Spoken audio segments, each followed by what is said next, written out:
আসসালামু আলাইকুম। Hello everyone, welcome back to my channel Manjara's Kitchen BD. আশা করি সকলেই ভালো আছেন। আজ আমি আপনাদের জন্য নিয়ে এসেছি ঈদ স্পেশাল গরুর গোশ ভুনা রেসিপি।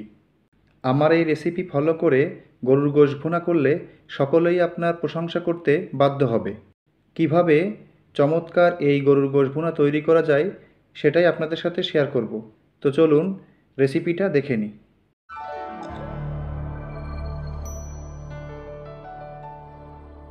গরুর গোশ ভুনা রেসিপির জন্য আমি এখানে নিয়ে নিয়েছি 1 কেজি গরুর গোশ। এগুলো ফ্যামিলি সাইজ করে কেটে ভালো করে ধুয়ে পরিষ্কার করে নিয়েছি।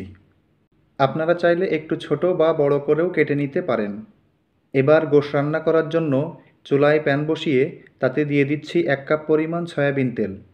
আপনারা চাইলে সরিষা তেল দিয়েও রান্না করতে পারেন। তেলটা একটু গরম হয়ে আসলে এর মধ্যে দিয়ে দিচ্ছি 1 কাপ গোল কুচি করা পেঁয়াজ।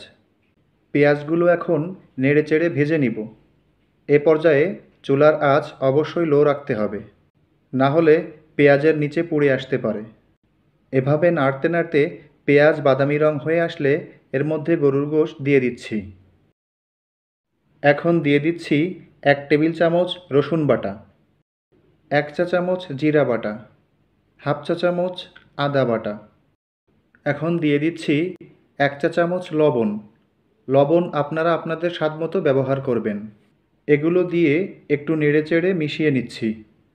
এবার দিয়ে দিচ্ছি 4টি এলাচ, 3-4 টুকরা দারুচিনি, হাফ চা চামচ ধনিয়া গুঁড়া, 2 চা চামচ শুকনা মরিচের গুঁড়া।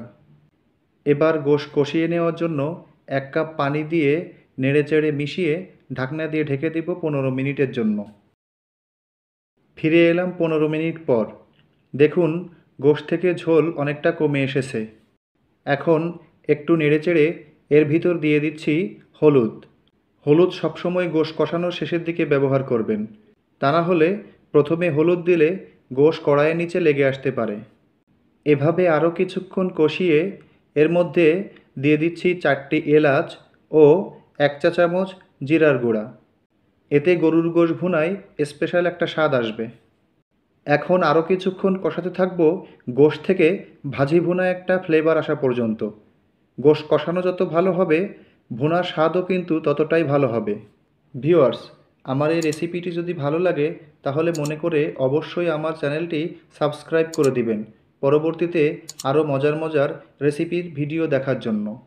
দেখুন ভিউয়ার্স, আমার গোশ কষানো হয়ে গেছে।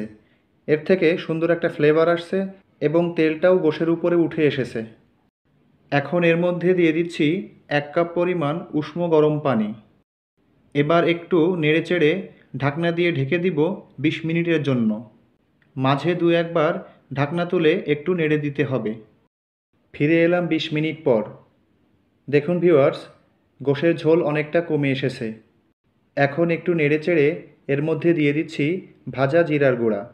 এতে গোশে চমৎকার একটা ফ্লেভার আসবে এবং কালারটাও অনেক সুন্দর হবে। এই জিরার গুঁড়া গোশের সাথে ভালোভাবে মিশিয়ে নিব। দেখুন ভিউয়ার্স, গোশের তেল উপরে উঠে এসেছে এবং খুব চমৎকার একটা ফ্লেভার বের হচ্ছে। এখন নামিয়ে নিব গরম গরম পরিবেশন করার জন্য। দেখুন ভিউয়ার্স, আমার গরুর গোশ ভুনা রেসিপিটা কতটা চমৎকার দেখাচ্ছে এবং খেতে কতটা লোভনীয় হবে সেটা বুঝতেই পারছেন। আপনারাও আমার এই রেসিপি ফলো করে গরুর গোশ ভুনা করুন আর আমাকে কমেন্ট করে জানিয়ে দিন কেমন হলো।